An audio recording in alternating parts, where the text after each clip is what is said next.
Hello and welcome to Pluribus Fireside Chats. Not as good as FDR's, but hey, it's something. Now, this is going to be an interesting episode because I'm going to talk about what I would do if I ran for an elected office. Not just because the thumbnail says, that doesn't mean... it does mean that because I am. 2036, be on the lookout. 2026, you should also be on the lookout because I'll also be running for House. Well, at least I plan to. But that's in the future of the podcast and my life. But now here's another thing. Florence is coming, so if you hear wind in the background, it means Florence is here. I'm in the area where it's not going to get that much affected, so there's no need to worry. I'm going to get some wind and some rain, but I'm not going to get drained out of my house. But anyways, let's get on to the news. Oh, by the way, I saw another thing. If I don't post a video on Thursday, that means Florence has knocked out my Wi-Fi. I can promise the podcast, but I can't promise the fully edited blah blah blah blah. So let's begin with a rather, actually technically the oldest story here, but I saved this because I recorded my podcast, and then like a little bit after I recorded the podcast, my last podcast, this video came out, this story came out.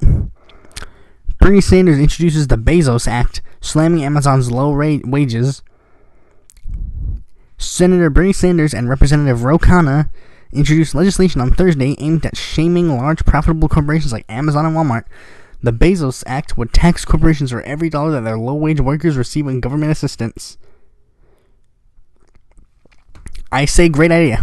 It's the best idea you can really think of. It basically tells large corporations, hey, if you don't pay your freaking fair share, you're going to have to deal with the consequences. Here's what happens with big corporations like Amazon and Walmart. We give them money through buying their products. They, like Bezos and the Walton family, they make money and they hoard it. They pay their workers crap and they move them to the welfare state. In fact, let me give you a little bit of experiment. 1 Mississippi, 2 Mississippi, 3 Mississippi, 4 Mississippi, 5 Mississippi, 6 Mississippi, 8 Mississippi, 9 Mississippi, 10 Mississippi. In that 10 seconds that I just said, Jeff Bezos made more money than the average Amazon worker makes in a year. That is absurd. And then when I say, hey, maybe we should tax them and pay their fair share, they say, oh, well, you're such a freaking socialist. In America, we make America based on that. No. They claim that they're like, people claim the stupid idea of a welfare queen. Like, they think that if you welfare people are just people who don't make who don't work. They just don't work and then they smooch off the welfare system. No. The welfare system, many of the people who go on the welfare system, they go because their companies pay them shit. It is just observable. Just look out in the world. Look at all the people protesting about the minimum wage. How many of them are adults? A lot of them. People think that, but if we, it's just absurd that this welfare, pretty much Amazon and Walmart, pretty much, we're paying them welfare. I don't know if I'm wording this correctly at all, but they make this much money, and then, it also bothers me about, people, there was, this video floating around about, how Ellen DeGeneres invited Bill Gates on her show to be like, "Ooh, can you guess how much this t-shirt costs?" And then he's like, "I don't know." And then he guesses it wrong. And they're like, "Ha ha ha, it's actually worth this much money." He's like, "Well, really, it's worth this much money?" It's like, of course he doesn't know. All he has to do is snap his fingers and he'll get whatever he wants. Bezos and Gates, and I don't even get why people defend them. They defend these people like the stereotypical Republican of like that big Southern redneck that lives in a trailer park. It's like, yeah, these goddamn socialists, they're trying to ruin America by having the hard-working man and taking our tax dollars. Bezos and Bill Gates, yeah, they're so hardworking. They work so hard. It just takes so much time to sit there and do nothing while everyone else does your work for you. It's just absurd that we allowed this to happen. And then people are gonna look at me and be like, "Well, what do you expect us to do? Tax them like 90%?" I mean, I don't know. I mean, like, Bezos, I don't know how much money Bezos makes. He's like the richest man in the world. Is that really gonna it's gonna put a significant dent in his money, but is he really gonna be like, "Oh no"? All that's gonna happen is Bezos is pretty much gonna be like, "Oh, now I can't afford another yacht." Ooh. It's just these rich assholes make me sick, pretty much. Now, moving on to the next story. Obama calls Medicare for All a good idea. Former President Barack Obama on Friday called Medicare for All a good idea during a speech in Illinois where he launched his midterm campaign efforts for Democrats. Democrats aren't just running on good old ideas like a higher minimum wage. They're running on good new ideas like Medicare for All. Okay, first of all, no. Second of all, no. Third of all, no. What do all those no's mean? Let me give you an example. The first no, Democrats are not running on Medicare for All. They're not. It's not a part of their platform. As much as people try to say it is, my political science teacher keeps saying it is, it's not. It's not a part of their platform. Just because a lot of people in the party identify with something doesn't mean it's a part of their platform. There are a lot of Republicans that say that black people should get their rights revoked. That doesn't mean that it's a part of the Republican Party platform. Let me explain. Just because Sanders, Kana, Lee, Grijalva, Tulsi Gabbard, and those other guys, just because that fraction of the party says, "Oh, we want Medicare for All," doesn't mean the entire Democratic Party is in favor of Medicare for All. In fact, a lot of them are trying to pull that same BS where they're like, "Oh, but we gotta move closer to the center." No, that is not how it works. And okay, next level on why that's no. It's like him calling Medicare for All a new idea. Well, no, it's not. A lot of countries have reached Medicare for All before we have. Many people in foreign governments have run, and like Clement Attlee literally ran on the whole idea of a national health service. And now you might say, "Oh, well, maybe he means a new idea in America." Yeah, because literally no single person in the entire United States was campaigning for Medicare for All or universal health care before Bernie Sanders was. Oh, wait, except for Jesse Jackson. Oh, and Benjamin Spock and Henry Wallace. When was he running for Medicare for... When he was running for universal health care? 1948? But yeah, 1948, 2018. They're really so close. And another thing. Obama, you had a supermajority in the House. You had a supermajority. I believe you also had a majority in the Senate. You could have passed Medicare for All when you wanted to. you could have passed a public option. You could have passed something that was actually like a legitimate good idea for a healthcare plan, but you didn't. In fact, you actually pressured. But here's another thing. Like, people, they say, like, oh, well, he couldn't have because of the blue dog Democrats. The conservative Democrats would have been like, no. Now, here's the thing. Obama could have actually, went up to them and said, look, listen. Don't vote for single payer, and I'll make sure that they know.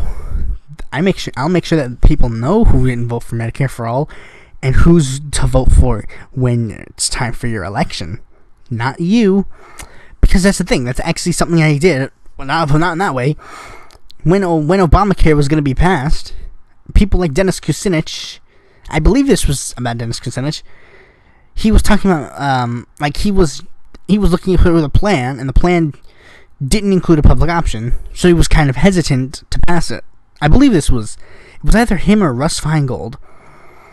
But I was reading up on it, and he was like, he was concerned about not having a public option, so he was like, I don't know, maybe I shouldn't vote for this. But then Obama basically was like, look, Dennis, vote for this because I tell you to. And Dennis was like, alright, fine. So, like, if Kucinich, like, usually if it's an actual progressive thing, like, you'll get, like, Kucinich or Grijalva or someone to, like, actually point to your finger to be like, no, that's actually not a progressive idea. Let me, you can see, it's kind of why I miss Dennis Kucinich, to be honest. Like, if I could snap my fingers and bring a couple people back into Congress that are still alive, that are just not in Congress, it'd be Russ Feingold, Dennis Kucinich, Alan Grayson, and, I'd like to keep Keith Ellison in there. But Keith Ellison sadly won't be there anymore. In the arms of the angels. Just kidding, you're Muslim. That's why Virgil Good hated you so much. Okay, on the next topic, the next news story, per se, Democratic lawmaker launches PAC to fund candidates who support Medicare for All.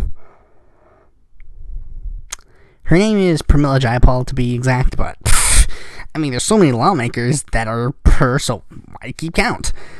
A Washington congresswoman is launching a PAC to fund candidates who pledge to support plans for a Medicare for All single-payer healthcare system. Pramila Jayapal announced Wednesday that Medicare for All PAC would support progressive candidates who support the system championed by Senator Bernie Sanders during his 2016 run for president, as well as the ballot initiatives in support of single-payer healthcare. American families are hurting, and public officials need to do better, because no family should be one healthcare crisis away from bankruptcy or a lifetime of paying out for medical debt. Insurance companies, drug manufacturers, and special interest groups have been standing in the way of real progress for too long, and it's time we fought back, Pramila Jayapal says in a press release. So, yeah. The idea is, well, both the good and the bad. Like, as long as this doesn't turn into a super PAC, things are going to be decent enough. Like, because there have been PACs before that have been run by, like, the Congressional Progressive Caucus and to put it in a bad way, the Blue Dog Democrats. Like, personally, the only PAC that I would like to use is Crowd PAC, but that's for me. But anyways, I'm for the idea of, like, how any way to get to Medicare for All or universal healthcare is good. Like, I don't care how we get to single payer healthcare, just how we get to it. Medicare for All, blah, blah, blah, blah, blah, blah, or whatever. Anyways, the next news story. Okay. Candidates don't win elections from the extremes, ex-Obama strategist says. Former Obama campaign strategist Joel Benson on Thursday warned the 2018 midterm candidates about running from the extremes. This is a centrist country. We don't live in the extremes, and you don't win elections, and you can't govern from either extreme. You need to win people from the middle and persuade them to your side in order to create a majority, Benson told on Hill.tv's Joe Concha on what America's thinking?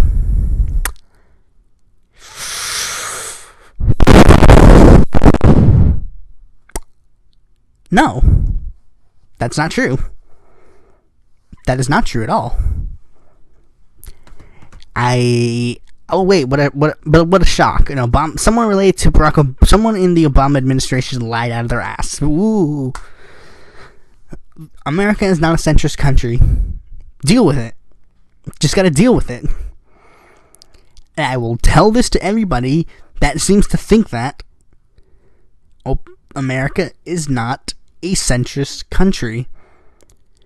People think that for some reason. Like, they think, we gotta run to the extremes in the primary, but when we get to the general election, we gotta move to the middle and campaign centristly to get the magical moderates that just magically appear out of nowhere.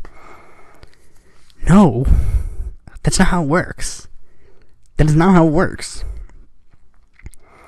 Obama was a centrist. Clinton was a centrist. Perot was a centrist. Don't get me wrong. I mean, there's a difference between radical centrism and just plain old corporate centrism, but yeah, but that, like, if you actually look at the American people, populist left. They are just populist left. Gun control, populist left. They want gun control. Granted, like, I mean, there's no granted.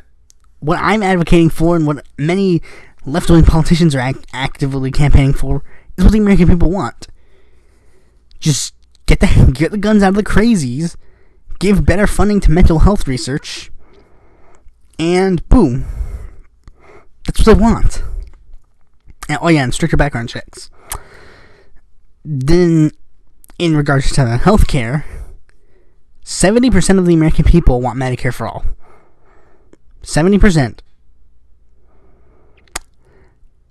It includes Democrats, Republicans, independents, left-wingers, right-wingers, centrists. It includes everybody. They want Medicare for all. They want it. 70% of the people. It's not even just like earlier this year, I think it was like 51 or 54%. Now it's 70%. A majority of the American people want marijuana legal. The American people is populist left. That's what they are. You just can't deny the facts. Granted, on a lot of social issues, they might be different, but at least a majority of the American people seem to have a live it, let live attitude. Like, that's really all that, like, a left-winger like me, you don't have to be socially progressive if you don't want to be. All you gotta be is importantly on the economic issues, and much of the American people are. Like, look at my mom. She's the most southern redneck type. Abortion is evil, da-da-da-da-da. Good Christian morals, na-na-na-na, you know, that kind of jazz. She talks like this. Good Christian morals, abortion is a no-no. Guess which candidate she was actively, like, kind of for in the 2016 election? Bernie Sanders. Granted, I may have been a little bit influential in that regard, but when I showed her Sanders speeches, she was like, yes, more of that, please. And just look. All you gotta do is look, and then you'll see I'm right. It's just one of the things I'm objectively correct about. There's nothing that can actually be shown otherwise. Unless you're actively, like, looking for right-wingers. I mean, take a look at these campaigns that have been coming around the country. Win, win, win, win, win. Lose, lose. Win, win, win, win. They've been winning and losing every single day. They aren't going anywhere. American people solidly left. And it's a pretty good place to be. Okay, so next story. This is actually from foreign politics. EU approves controversial copyright directive, including the internet link tax and upload filter. Those in favor say they're fighting for content creators, but the critics say that the new laws will be catastrophic. The European Parliament has voted in favor of the copyright directive, a controversial piece of legislation intended to update online copyright laws from internet age. The directive, originally rejected by MEPs in July, followed criticism of two key provisions, Article 11 and 13, dubbed the link tax and upload filter by the critics. However, in Parliament this morning, an updated version of the directive was approved, along with amended versions of Articles 11 and 13. The final vote was 438 in favor and 226 against. 226 against. I don't really know much about this law per se. I've been hearing a lot of people say, like, it's a bad thing. People in my circle of, like, you know, people who are internet reviewers. So yeah, this probably is a bad idea, especially considering Europe is not so good with these kinds of laws. They usually try to do some kind of BS about, like, oh, we gotta protect the consumers. I'm pretty sure that they also have. I'm pretty sure that if Finecom starts showing support for this, then I'm pretty sure that they are going to be a lot of happiness, sadness. I'm gonna be knowing. I will truly be knowing when the online corporations like Agit Pi start just praising this law. If it happens, I know that it's going to be a completely bad law. I just felt that it would be best to at least acknowledge the law. The next story. More than 150 Democrats launch a caucus to expand Social Security benefits. More than 150 Democrats on Thursday launched a group aimed at protecting and expanding Social Security benefits. A group of progressive Democrats known as the Expand Social Security Caucus is being led by Senate co-chairs Elizabeth Warren and Bernie Sanders and House co-chairs John Larson and Debbie Dingell. Oh, and Connor Lamb. The group announced during a press conference this morning, Thursday morning. Sanders, in a news press release, said the caucus was aimed in part to disprove Donald Trump's recent claim that Democrats are trying to slash Social Security. At a campaign rally in Montana last week, President Trump claimed that Democrats wanted to destroy Social Security, and I'm going to save your Social Security, wrote Sanders, and a longtime advocate of expanding Social Security. Meanwhile, the budget Trump himself proposed earlier this year would have cut Social Security by a sum of $72 billion over a 10-year period. Well, today, I, along with 17 of my Senate colleagues and more than 140 of my House colleagues, am announcing that they expand the Social Security caucus to make sure that seniors can retire with dignity they deserve. I mean, I'm personally not against the Social Security caucus. I'm not against Social Security. It's a good program. FDR hit the nail on the head again. What a shock. What a shock that I say FDR hit the nail on the head. So yeah, I'm not really particularly for or against the caucus existing. Personally, I think that maybe Sanders probably should stop creating new caucuses. I mean, I'm gonna like, never mind that.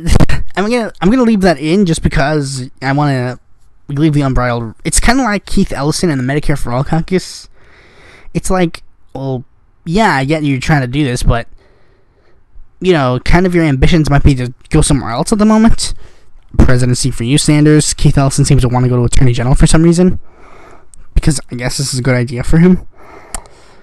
But anyways, now this is something that's going to be interesting because there was actually 3 primaries in a row, like one on 9/11, one on 9/12, and one at 9/13. I'm recording this way early in the morning at 9:14, so I'm going to go over, because I actually had endorsements in 2 and not in, and I didn't have an endorsement in another one, but I think it should be noteworthy mentioning certain losses. Okay, so the New Hampshire primary election, I wasn't paying attention to the governor's race, so I don't care. I wasn't paying attention. The only race I was paying attention to was the U.S. House District. And the candidate that sadly lost was Levy Sanders. He got 1,141 votes. Now, I know what you're saying. Levy? Are you sure his name's Levy? Yeah, it's Levy. I checked. There are like millions of different people that are saying Levi, or like I thought it was Levi Sanders, because Levi makes sense. That's a name. Levy is something you do. Some people were calling him Levi Sanders, and I mean, I don't get why Levy was having some problems. He was having great endorsements from Ro Khanna, Kevin De Leon, and Bernie. Never mind, he didn't have an endorsement from him at all. I mean, granted, Bernie didn't endorse him for a legitimate reason, because he's like, I don't like dynastic politics. It's like, yeah, but I mean, let's be real. If there was a dynasty opposing with your ideology versus a dynasty that was of your opposing ideology, you'd probably want to go with the one that is your ideology. I was endorsing Levy despite the fact that a couple of other progressive news sources weren't endorsing him. Whether it be because they also didn't like dynastic politics. Personally, I don't care if you're related to someone that is also a politician or not. If you got good ideas, I'm going to endorse you. And I guess Levy got a bonus point because he wasn't running for Vermont's congressional district. That would be seeming like more of a dynastic thing because, you know, the crown goes from one person to another. The next one was the Rhode Island primary. There were two candidates that were being endorsed by Justice Democrats, and those were Matt Brown for governor, who lost sadly, and Aaron Rugenberg, who was running for lieutenant governor. He also lost. I wasn't endorsing them per se, because I found out about their race like a little too late. Because, like, that's the thing. I always, like, if I ever find out about your race a little too late, I will be like, I will endorse you if you win. And now, lastly, we've reached the last and kind of the baddest of all of them. New York. First, let's start with Attorney General. I wasn't endorsing anybody for Attorney General, but I've been hearing good things about her, so I'll give her a shout out. Zephyr Teachout, a progressive candidate who has run for New York governor a couple times. I think she's run for a lot of offices in New York.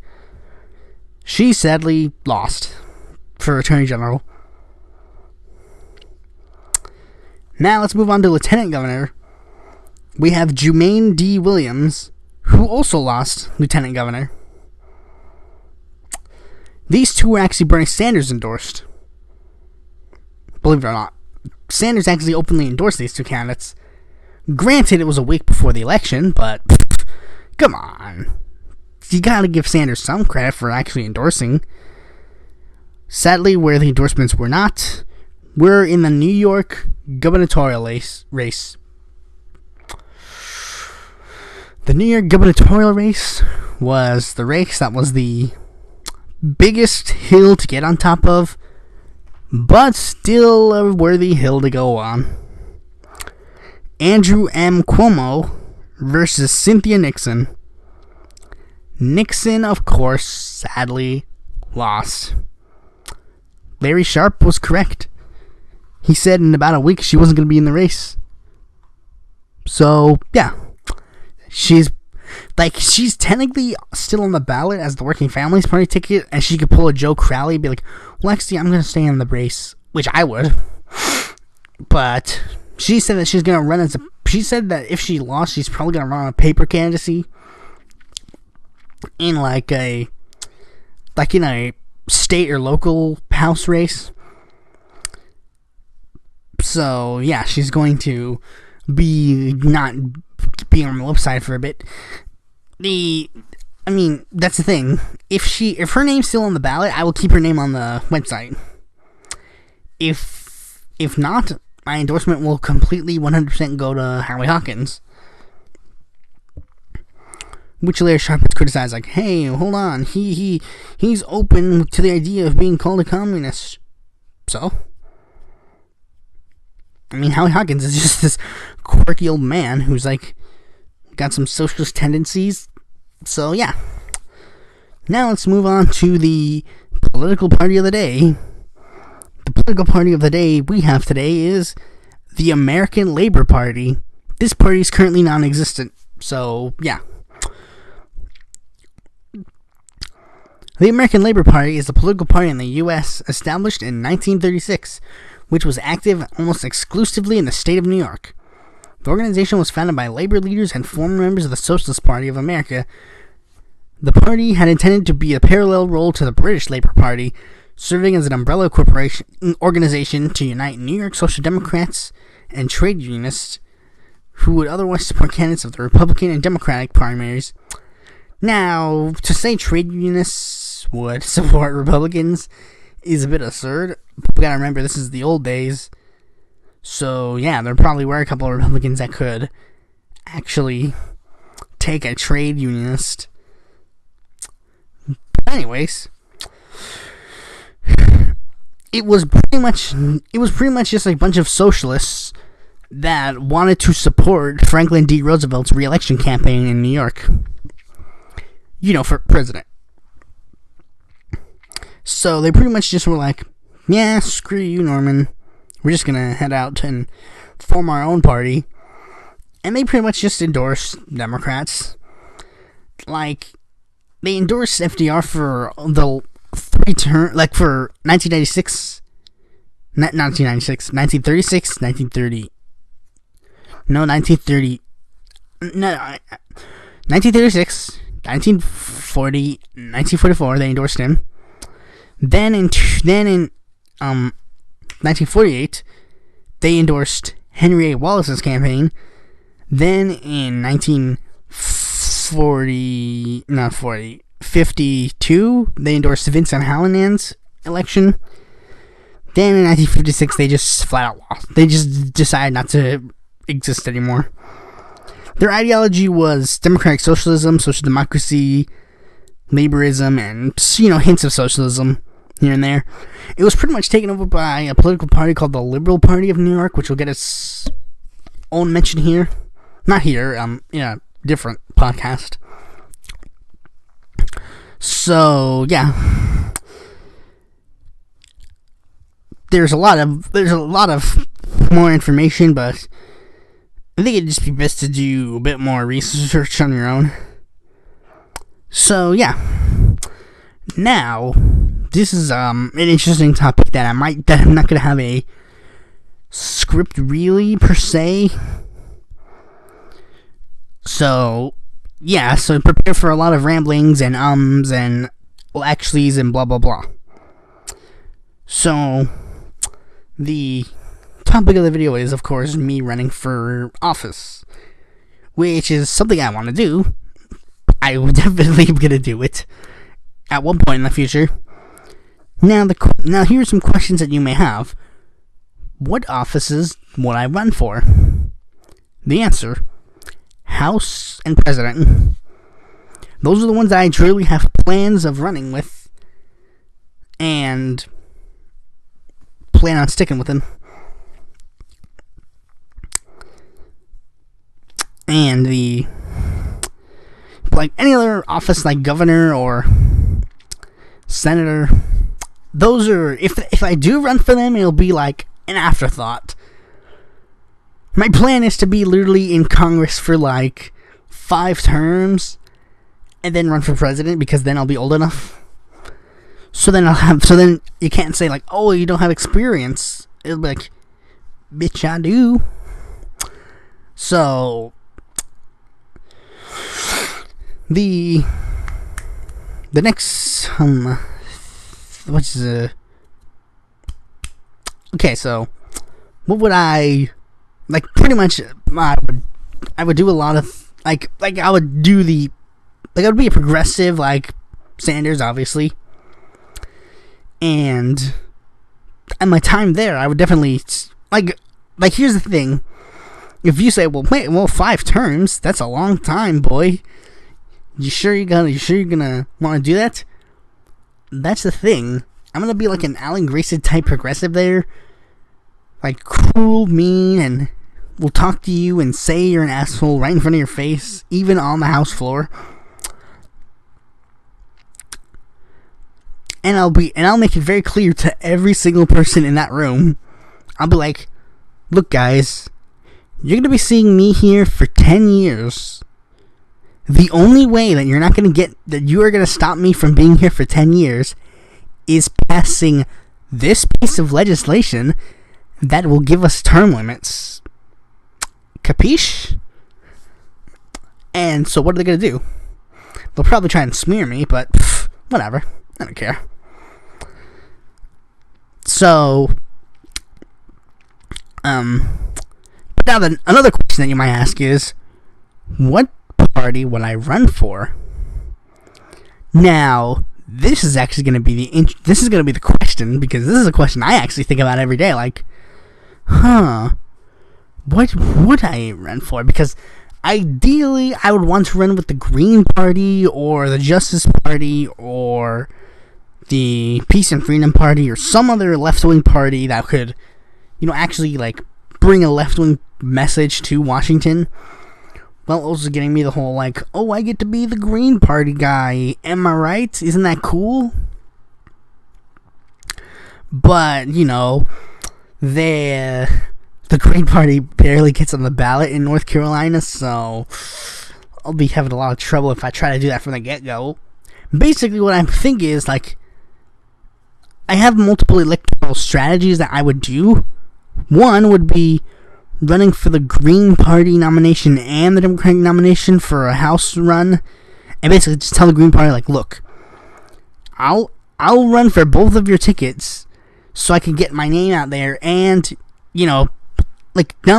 endorse my candidacy and allow me to be your candidate.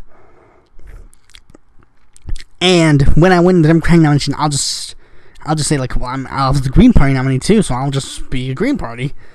So I'll be winners both times. The second thing I would do was do a Bernie Sanders-like strategy where it's kind of the same thing, except, like, I run as an independent while seeking the Democratic nomination, and then when I get the Democratic nomination, I refuse, and I either just go to the Green Party or run as a independent. So, there's that. Like, there's that way to win. Or I could just run as a Democrat and stay there as a Democrat full time, but that's boring. There's also the slight chance that I just run with the Green Party altogether. Now, here's the thing about me. If I ran for office, I would aggressively campaign. Like, especially if I was running as the Green Party candidate, I would be putting posters everywhere. Personally, I would be handing out business cards, putting ads in the newspapers, aggressively campaigning on CrowdPack, and trying to get money from small people. Because, David Price, he's going to be getting a ton of money from the Democratic establishment. So, like, I'll be, like, aggressively campaigning, like, very difficult. Like I plan on getting literal soapboxes, standing up in the middle of like crowded areas and just proselytizing them, just to be like, I am running for the Green Party nomination for your House seat. Just do that. Like, I literally, I will walk past the store and then I'll see, like, a megaphone and be like, should I get this now or should I get this in, like, 2025 when I'm old enough to run for the House?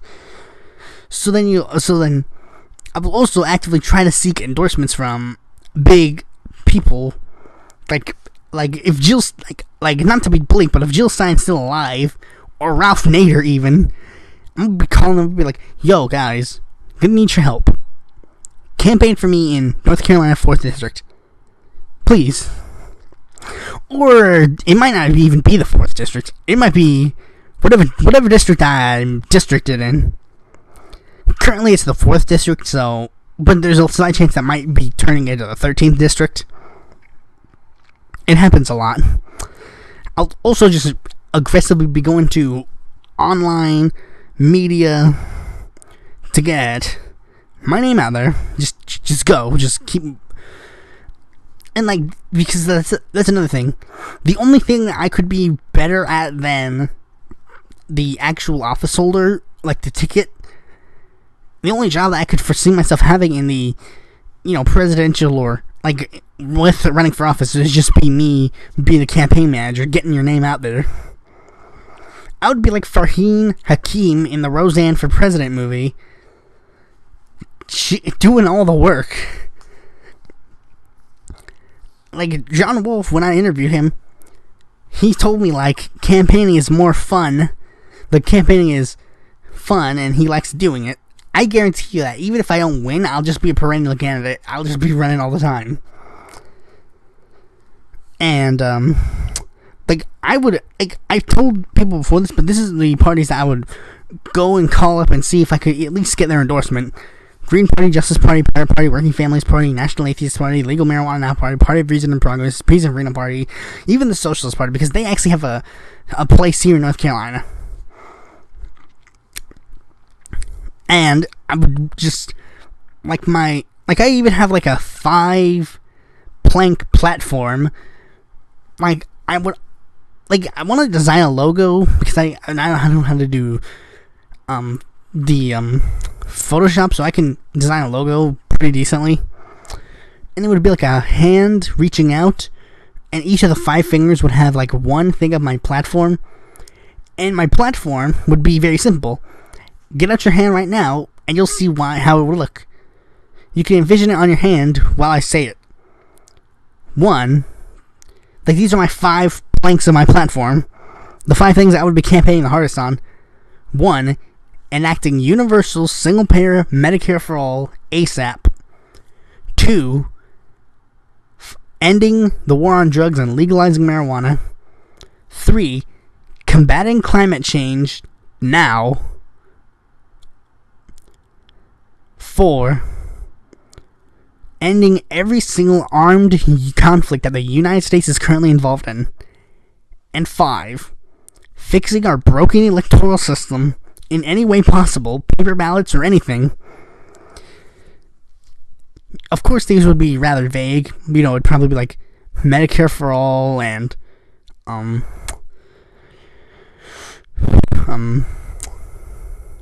like legalizing weed or something like that. No. That part isn't necessary to know right now. Those are just like the 5 planks of my platform. I know for a fact Jesse Ventura agrees with 4 of those already. So if Jesse Ventura's still alive, I'll probably be getting his endorsement.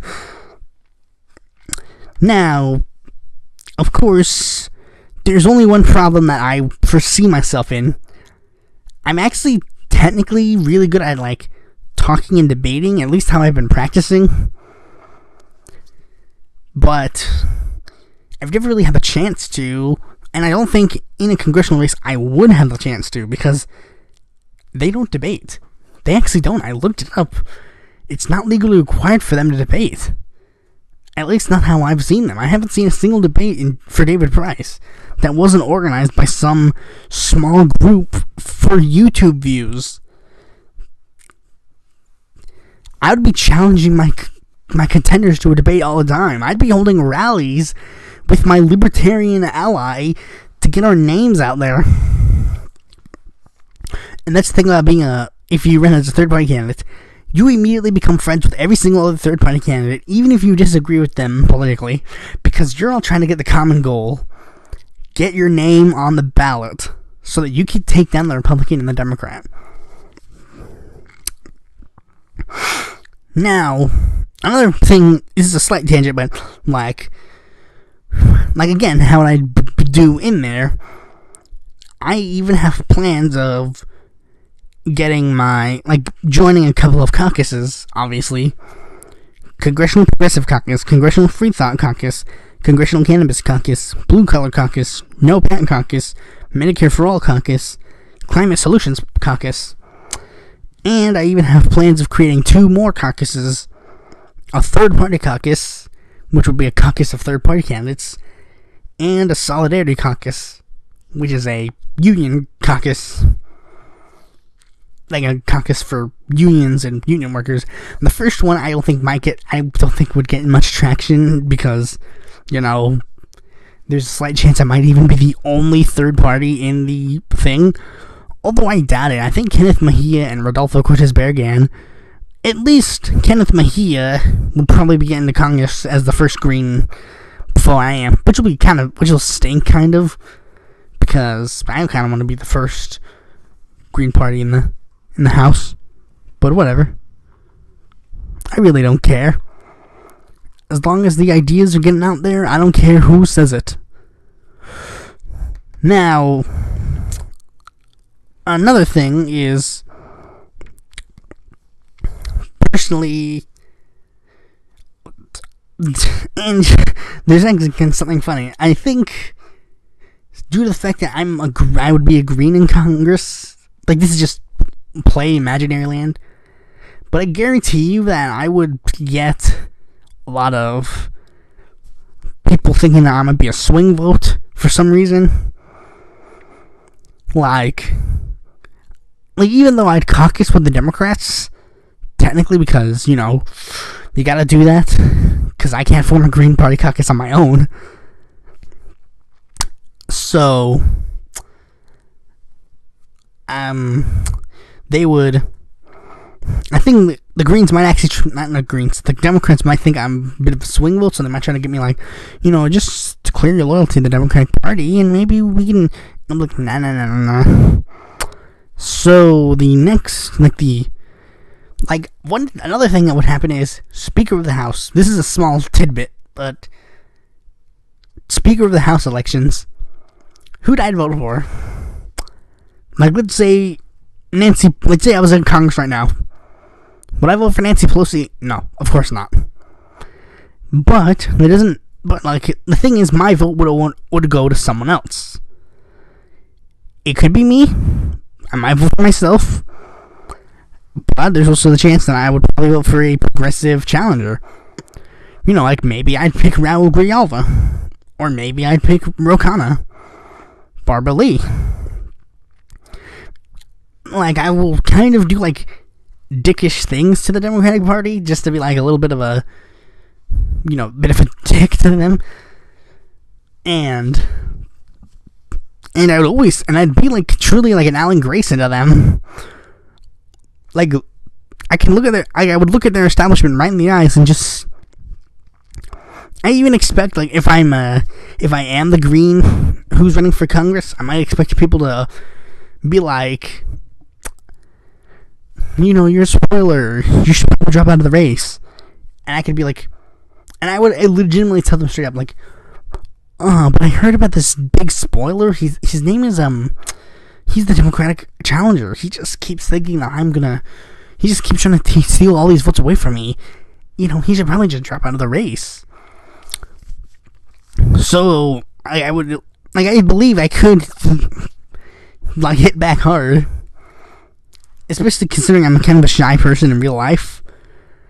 I would just completely do a 180 when it comes to me being in political power. Be big, be dickish to them. And another thing is, I forgot to mention this, but slogans and phrases. These are some slogans and phrases. I think this might actually be how I ended out. Because getting to a point where I can stop here. These are some slogans and phrases that I would definitely see myself, having. Of the people, by the people, and for the people. The revolution continues. Can't be bought. E Pluribus Unum, and make America better than it ever was. Sorry I didn't get to talk much about presidential runs. My throat's starting to hurt really bad, and I don't want to stop to drink water or soda because I don't have water. I mean, I have water, but, gotta save that for Florence. So, thanks for watching this video. Be sure to like, comment, subscribe, and click that bell to be notified when a future video of mine comes out. And if you're interested in more political content from me, you can go to my social media pages, like Facebook, Twitter, and Quora, or go to my website. What offices do you think I should run? And if you could see me as a viable running mate to anybody, who would it be? Leave a comment in the comment section below.